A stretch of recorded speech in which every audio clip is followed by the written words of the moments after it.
Magandang gabi muli sa inyo mga kaibigan at mga kapatid. Tayo'y narito muli sa ating munting programa. Sa ating pagtalakay sa gabing ito ay tayo'y tatalakay muli ng isang paksa sa Biblia at titignan natin yung tunay na kahulugan kung ano man yung paksa na tatalakayin natin. Ang ating tatalakayin ay may kaugnayan doon sa salitang Harmagedon o Armageddon. Ano ba yung Harmagedon?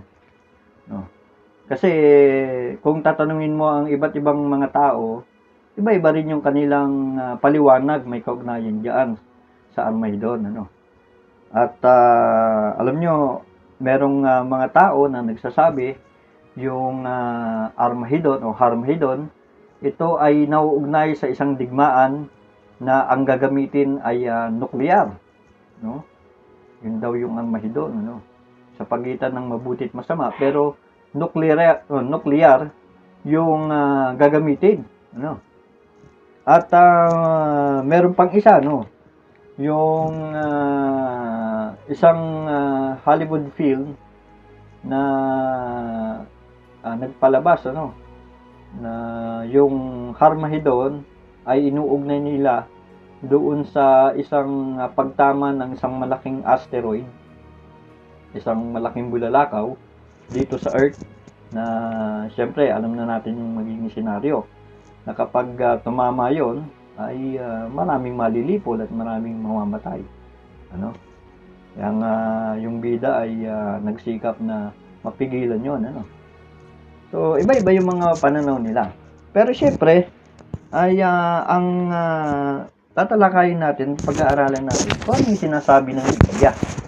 Ano ba yung Armageddon? Di mabuti basahin muna natin kung saan nakaulat yun, yung salitang Armageddon. Dito sa Apokalipsis 16:16, 16:16. Sabi, at tinipon sila ng mga ito sa lugar na Hebreo na tinatawag na Armageddon. Yan, dito nakaulat yung salitang Armageddon. Sabi nga natin kanina, iba-iba yung paniniwala tungkol sa Armageddon.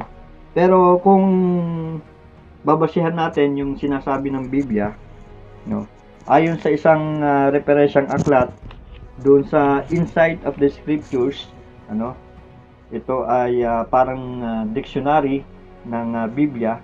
Ang Armageddon ay nauugnay sa paglipol ng mga taong sasama na kumakalaban sa Diyos. Na dito ay hahatulan ng mga tao na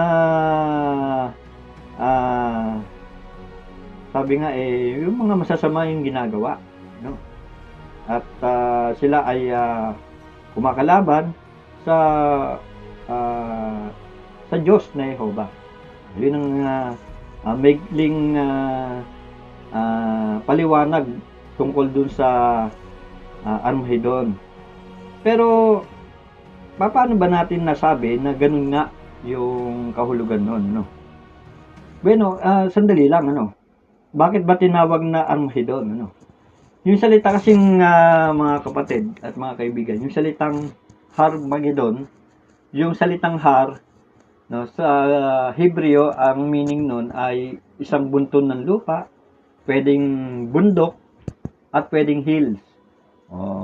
Burol, So, yun ang ibig sabihin ng Har. Yung Megiddo, hango doon sa lugar ng Megiddo. Nung sinaunang panahon. Yung Megiddo, ito ay nandoon sa kapatagan ng Esdraelon.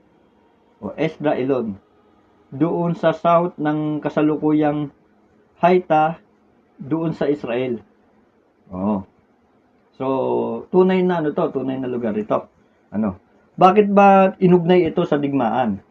Ito ay sapagkat maraming digmaan na nangyari doon, mga kapatid at mga kaibigan, At isang sikat at makasaysayang digmaan na nangyari doon ay nung panahon na itong si General, tawag dito, ayun, itong si General Sisera, yan, ano, itong si General Sisera ay nakipagdigma sa Israel, ano, at alam nyo ba na kinatatakutan yung kanyang hukbo sapagkat may mga makabagong armas sila sa pakikipagdigma. Pero alam nyo ba na natalo sila ng hukbo ng Israel? Ano? Ito ay sa pangunguna ni Hukom Barak. Ano? At ganun din, naging makasaysayang digmaan na yun sapagkat itong si Sisera na isang makapangyarihang general sa Kanaan ay natalo ng isang pangkaraniwang babaeng si Jael, no? Yung binaunan ng pako dito sa ulos, kaya siya namatay, no? Pero isa lang yun, ano, mga kapatid at mga kaibigan, isang digmaan pa lang yun. Pero sa ulat ng Biblia, maraming digmaan ang nangyari doon sa lugar na yon. Kaya inugnay iyon sa digmaan. Ngayon, dahil sa yun ay inugnay doon sa digmaan, yung lugar na yon, yung lugar ng Megiddo, kaya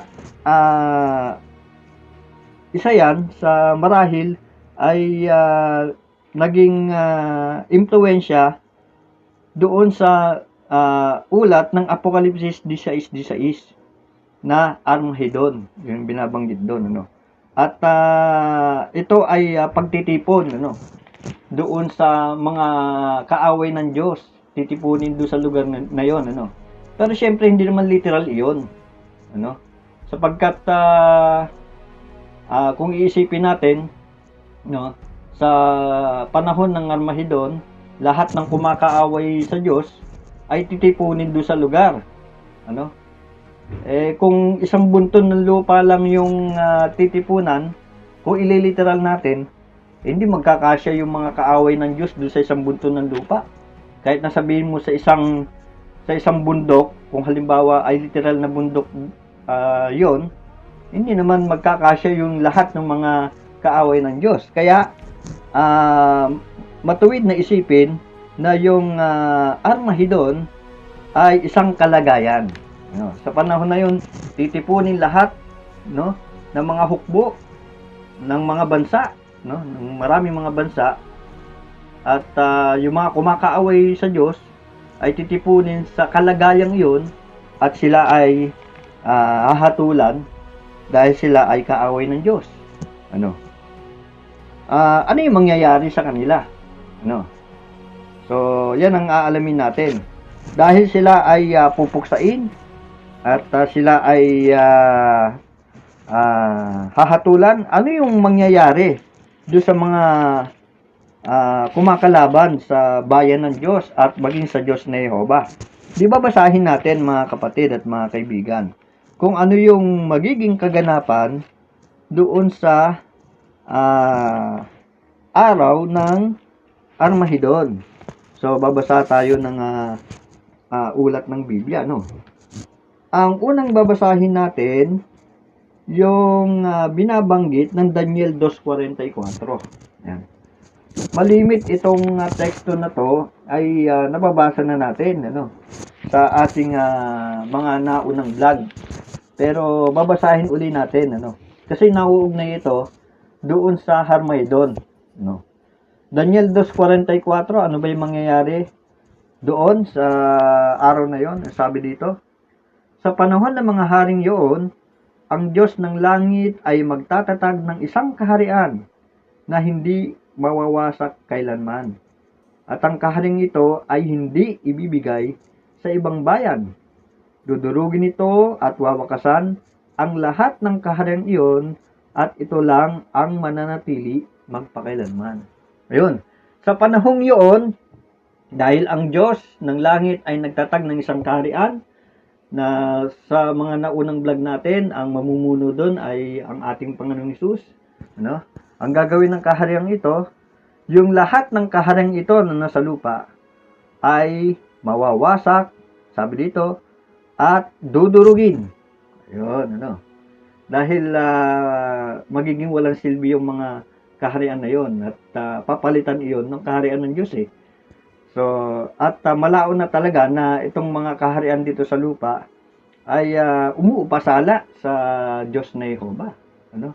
At meron pang mga pagkakataon na yung mga gobyerno ng tao sa lupa ay nagpapahirap doon sa kanyang mga lingkod. Ano? Kaya ang sabi, mawawasak ito at dudurugin, wawakasan ang lahat ng kaharian ito at yung kaharian ng Diyos na tinatag sa langit ay mananatili magpakailanman. So, yan yung mangyayari, ano? Ano pa yung mangyayari sa darating na hinaharap sa araw ng Harmageddon na yon, ano? Doon sa Apokalipsis 21:8, mga kapatid, pansinin natin, ano? Tandaan natin na yung Armageddon ay isang kalagayan, ano? Hindi ito literal na lugar, ano? Apokalipsis 21:8. Basahin natin 'yon, ano?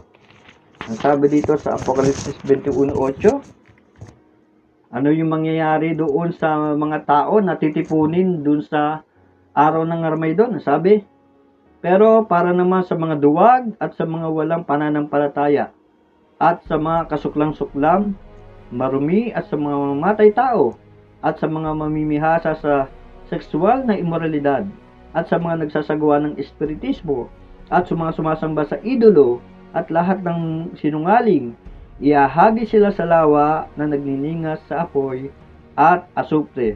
Sumasagi-sag ito sa ikalawang kamatayan. O, pansinin nyo, no? Na ito ay isang kalagayan, ano? Na doon ay wawakasan yung mga binanggit, no? Yung mga mamamatay tao, yung mga namimihasa sa sexual na immoralidad, yung nagsasagawa ng mga espiritismo, yung mga sumasamba sa idolo, at sa iba pang mga bagay, no? Yung mga masasamang bagay, no? Sila ay ahatulan, no? Iahagi sila sa lawa na nagdiningas sa apoy at asupre. Sumasagi-sag ito, sabi nga doon sa huli, sa ikalawang kamatayan. Ang ibig sabihin, kawalang pag-asa, no? Siyempre, kapag ang isang tao ay nahatulan sa Armageddon, no? Na tuwiran na ang Diyos na Jehovah ang pumuksa sa kanya, doon siya napapabilang sa ikalawang kamatayan. Wala siyang pag-asa. Ano? So, yun yung mangyayari doon sa araw ng Armageddon. Ano? Hahatulan yung mga tao na marurumi at masasama ang ginagawa. O ano pa yung mangyayari doon sa mga matitipon doon sa kalagayang Armageddon, no? Basahin natin. Unang Juan 2:16-17.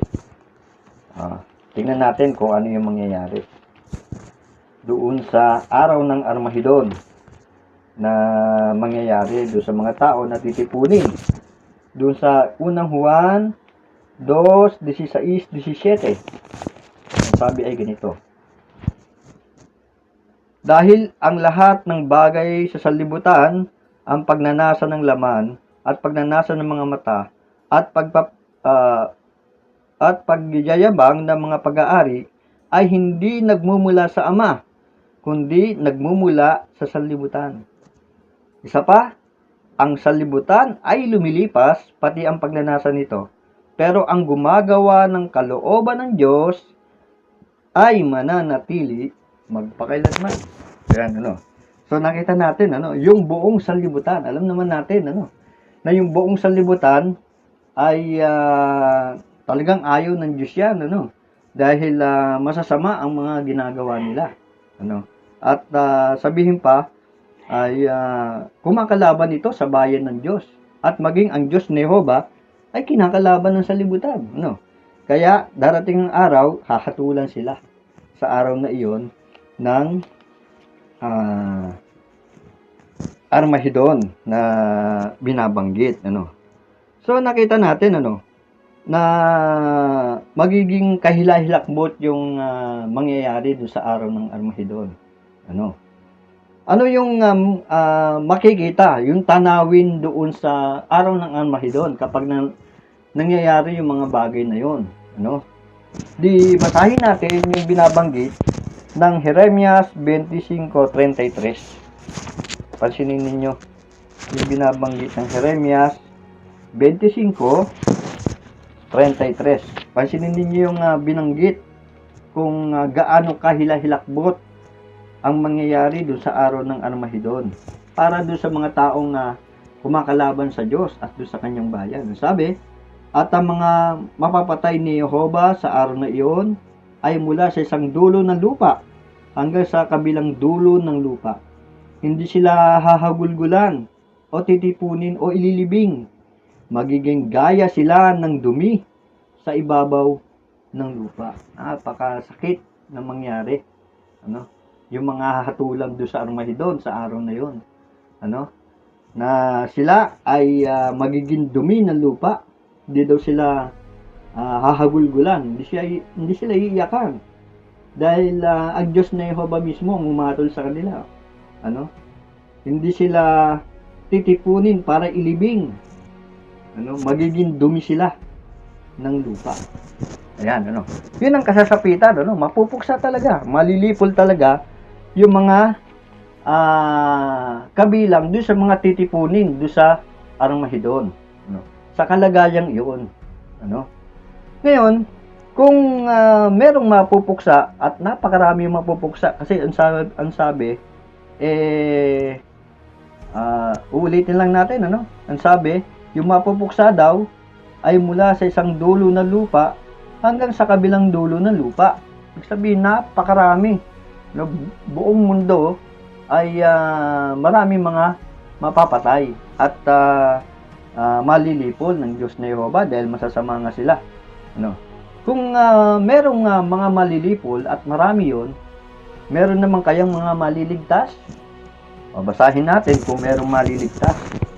Doon sa Sepanyas, Kabanata 2, talatang 3. Pansinin ninyo yung binanggit ng Sepanyas 2, chapter 2, verse 3. Ang sabi dito, hanapin ninyo si Jehovah, kayong lahat ng mga amo sa lupa na sumusunod sa matuwid na mga batas niya. Hanapin ninyo ang katwiran, hanapin ninyo ang kamuan. Baka sakaling makubli kayo sa araw ng galit ni Jehovah. Kung merong mga mapupuksa at napakaraming mapupuksa mula sa dulo ng lupa hanggang sa kabilang dulo ay maraming mapapatay, meron naman makaliligtas. Yung humahanap sa Diyos na Jehovah. Ayan, ano. Ano ba yung paghanap sa Diyos na Jehovah? Paano ba to? Di basahin natin yung binabanggit ng Roma, Kabanata 10, talatang 13. Paano ba natin nahanapin ang Diyos na Jehovah? Kasi yun ang mga maliligtas eh. Roma 10:13. Ang sabi dito, dahil ang bawat isa na tumatawag sa pangalan ni Jehovah ay maliligtas. Ayan, ano. Maliwanag, ano. Yung mga tumatawag daw sa pangalan ni Jehovah ay maliligtas. Ibig sabihin yung mga tumatawag, siyempre, kilala si Jehovah. At kilala rin ko ano yung mga katangian niya. At kung kilala ng mga tao ang katangian at yung kanyang pagka-Diyos, no? Gagawa siya nung pinag-uutos ng Diyos. Ano ba yung mga pinag-uutos ng Diyos na dapat nating sundin, ano? Di basahin natin yung binabanggit ng Biblia. Ano ba yung mga utos na dapat nating sundin? Yung dapat nating gawin, no? Doon sa mga nakaraang vlog natin, ano, pinakita na yung pananampalataya na totoo ay kailangan merong gawa, ano. So, para tayo maligtas, meron dapat tayong pananampalataya. At para maging totoo yung ating pananampalataya, kailangan may aksyon, may gawa. O ano yung gagawin natin? Ibasahin natin yung binabanggit ng Biblia, no?